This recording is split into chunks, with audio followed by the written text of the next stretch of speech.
Hi சொந்தங்களே, எப்படி இருக்கீங்க?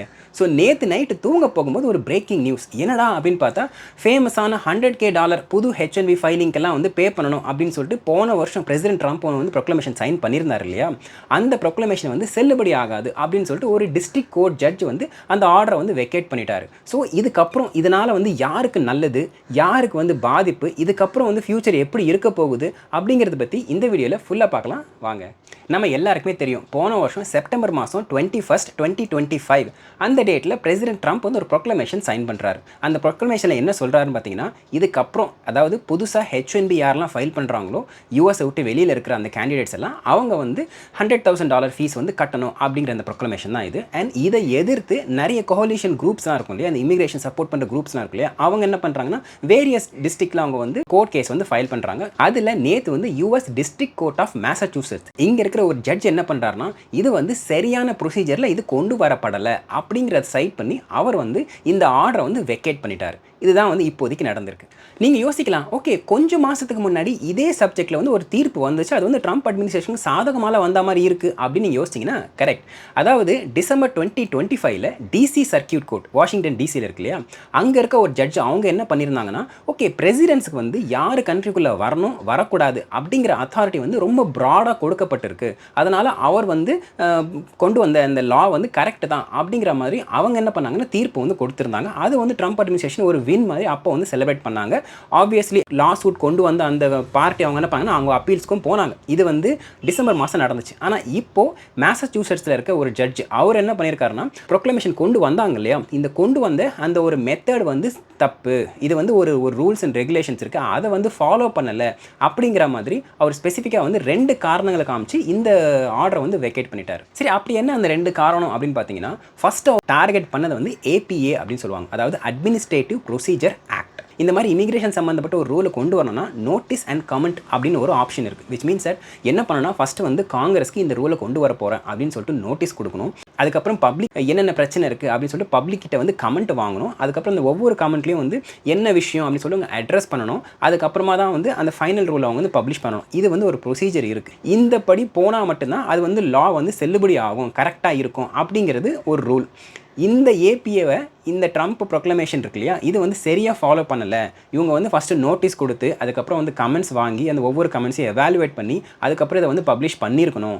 அதை வந்து அவங்க பண்ண தவறிட்டாங்க அப்படிங்கிற மாதிரியான ஒரு ரீசனை வந்து கொண்டு வந்து அந்த ஏபிஏ மூலியமாக போகாத இந்த ப்ரொக்ளமேஷன் வந்து செல்லுபடி ஆகாது அப்படின்னு அவர் வந்து மென்ஷன் பண்ணியிருக்காரு. இது வந்து நம்பர் 1.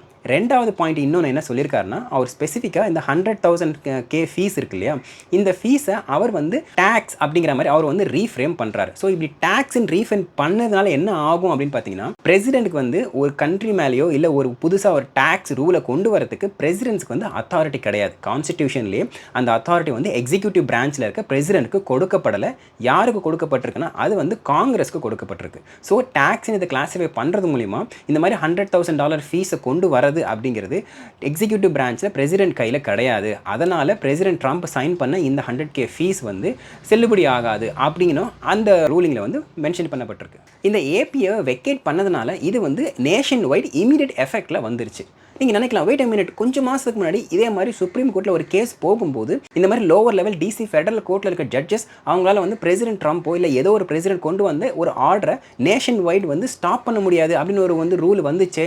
அப்போது எப்படி இது வந்து நேஷன் வைட் எஃபெக்ட் ஆச்சு அப்படின்னு ஒரு கேள்வி உங்களுக்கு வந்துச்சுன்னா கரெக்டாக யோசிக்கிறீங்க.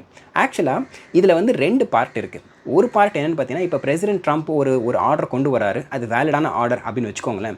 அதை யாராவது ஒருத்தங்க லோவர் லெவல் டிசி கோர்ட்டில் போயிட்டு இதை ஸ்டாப் பண்ணுங்க அப்படின்னு சொல்லிட்டு ஒரு லா சூட் ஃபைல் பண்ணி அதை உடனே இமீடியட்டாக ஸ்டாப் பண்ணுறாங்கன்னு வச்சுக்கோங்களேன். அந்த மாதிரி வந்து ஸ்டாப் பண்ணுறதுக்கு லோவர் லெவலில் இருக்க டிசி ஃபெடரல் கோர்ட்டுக்கு வந்து அதிகாரம் கிடையாது அப்படிங்கிற ரூல் வந்து கொடுத்துட்டாங்க. அதனால் இந்த மாதிரி விஷயங்களை வந்து செல்லுபடி ஆகாது. ஆனால் இது வந்து கொஞ்சம் டிஃப்ரெண்ட்டான கேஸ். என்ன அப்படின்னு பார்த்தீங்கன்னா, ஆக்சுவலாக இந்த ஏபிஏ படி கொண்டு வரப்படாத இந்த ப்ரொக்ளமேஷன் வந்து இந்த ரூலே வந்து நான் எக்ஸிஸ்டன்ட், இதுவே வந்து it is வாயட் to start with அப்படிங்கிற மாதிரியான ஒரு ரூல் வந்ததுனால இது வந்து நேஷன் வைடு இமீடியட் எஃபெக்டில் வந்து வந்துருச்சு. அப்போது இது வந்து இமீடியட்டாக வந்து எல்லோரும் ஃபைல் பண்ண முடியுமா அப்படின்னு கேட்டிங்கன்னா, ஆக்சுவலாக ரூலிங் வேறு, யுஎஸ்சிஐஎஸ்க்குள்ளே அவங்க வந்து ப்ராசஸிங் வந்து சேஞ்ச் பண்ணணும். அது வந்து ரிஃப்ளெக்ட் பண்ணணும். அது கொஞ்சம் டைம் ஆகும். ஆனால் ஆப்வியஸ்லி நமக்கு தெரியும் இது வந்து அவங்க அப்படியே வந்து ஸ்டார்ட் பண்ண மாட்டாங்க. 99.99% கேஸில் அவங்க வந்து அப்பீல்ஸ்க்கு தான் போயிருக்காங்க. அதனால் இது டெஃபினட்டாக என்ன ஆகும்னு பார்த்தீங்கன்னா சுப்ரீம் கோர்ட்டுக்கு தான் போய் நிற்கும். இது ஏன் அப்படின்னு பார்த்தீங்கன்னா, நான் முதல்ல சொன்னேன் இல்லையா, டிசம்பர் 2025 ஒரு ஜட்ஜ் வந்து இது வந்து செல்லுபடி ஆகும்னு சொன்னார். அண்ட் அதே லெவலில் இருக்கிற இன்னொரு ஸ்டேட்டில் இருக்க இன்னொரு டிசி ஃபெடரல் கோர்ட்டில் இருக்க ஜட்ஜ் வந்து இது செல்லுபடி ஆகாது அப்படின்னு சொல்லியிருக்காரு. So which means at same லெவலில் இருக்க 2 கோர்ட் எப்பவுமே வந்து ஒரே லா வந்து அவங்க 2 விதமான ரூலிங் வரும்போது இது டெஃபினட்டாக சுப்ரீம் கோர்ட் வந்து போகும் அப்படிங்கிறது தான் இது வரைக்கும் நடந்திருக்கு. அதனால் இதுவும் வந்து போகும் அப்படின்னு எல்லாராலையும் வந்து எதிர்பார்க்கப்படுது. அதனால் இமீடியட்டாக இது வந்து ரூல் சேஞ்ச் ஆகிடும் அப்படின்னு வந்து சான்சஸ் ரொம்ப கம்மி. ஏன்னா அது ரிஃப்ளெக்ட் ஆகிறது கொஞ்சம் டைம் ஆகும். சரி, இது வந்து ஒரு குட் நியூஸா பேட் நியூஸா அப்படின்னு பார்த்தீங்கன்னா, நீங்கள் எந்த சைடில் இருக்கீங்க அப்படின்றத வச்சு தான் இது வந்து உங்களுக்கு குட் நியூஸா இல்லை பேட் நியூஸா அப்படின்னு சொல்ல முடியும். சே ஃபார் எக்ஸாம்பிள், இப்போ வந்து ஒருத்தர் F1 ஸ்டூடெண்ட்டாக இருக்கார். அவர் வந்து H1Bக்கு மாறணும் அப்படின்ற ஒரு இன்டென்ஷன் இருக்கிறாரு அப்படின்னு வச்சுக்கோங்களேன்.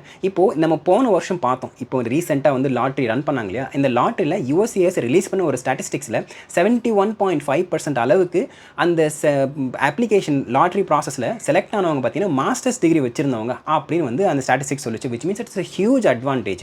F1லேருந்து H1B மாறுறவங்களுக்கு இது வந்து ஒரு இன்க்ரீஸ்ட் அவங்களுக்கு வந்து ஆப்பர்ச்சுனிட்டி அப்படின்னு சொல்லலாம். நிறைய பேர் அப்ளை பண்ணவங்களுக்கு அவங்க ஃபர்ஸ்ட் அட்டெம்ப்ட்லேயே வந்து கிடைச்ச நியூஸ்லாம் வந்து நம்ம பார்த்தோம். ஸோ அப்படி இருக்கிறவங்க இப்போ வந்து அஃபெக்ட் ஆகிடுவாங்க. ஏன் அப்படின்னு பார்த்தீங்கன்னா, இப்போ வந்து இது இல்லை அப்படின்ற மாதிரி வந்துடுச்சுன்னு வச்சுக்கோங்களேன்.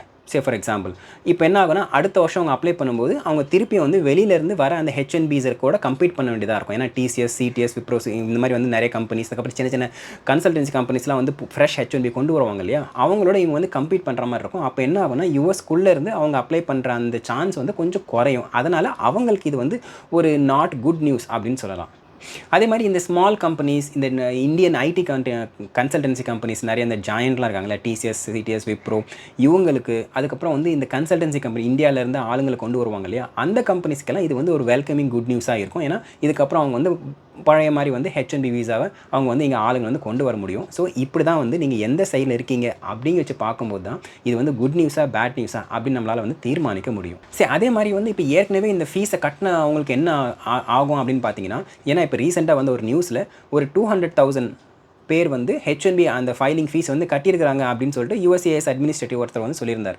ஸோ அப்படி பார்க்கும்போது இது ஏற்கனவே கட்டினவங்களுக்கு வந்து எப்படி இது திரும்பி அந்த காசு வந்துருமா, இதை பற்றிலாம் எந்த ஒரு நியூஸுமே இப்போதைக்கு இல்லை. ஸோ அவ்வளோதாங்க, இந்த விஷயத்தை பற்றி எனக்கு தெரிஞ்ச எல்லா இன்ஃபர்மேஷன் அவங்ககிட்ட ஷேர் பண்ணியிருக்கேன். அண்ட் இதை பற்றி நம்ம ஒரு அட்டார்னிக்கிட்டே வந்து பேச போகிறோம். அண்ட் அவங்ககிட்ட பேசும்போது நம்ம இன்னும் கொஞ்சம் கிளாரிட்டி வந்து கிடைக்கும் அப்படின்னு நான் வந்து நம்புகிறேன். அண்ட் அவங்களோட ஒப்பீனியன் என்ன அப்படி சொல்லி கேட்டு தெரிஞ்சுக்கலாம். அது கூட நான் சொன்ன இந்த பாயிண்ட்டில் உங்களுக்கு ஏதாவது வந்து மாற்று கருத்து இருந்தாலோ, இல்லை உங்களுக்கு ஏதாவது ஒரு பாயிண்ட் வந்து நீங்கள் எக்ஸ்ட்ரா ஆட் பண்ணியிருக்கலாம் அப்படின்னு தோணினாலும் தாராளமாக உங்களோட கருத்தை வந்து கமெண்ட் செக்ஷனில் சொல்லுங்கள், தெரிஞ்சுக்கலாம். அண்ட் இதே மாதிரி இன்னொரு வீடியோவில் உங்களை சந்திக்கிறேன். அது வரைக்கும் தேங்க்யூ, டாடா, take care, bye bye. And சொந்தம் தொடர சப்ஸ்கிரைப்.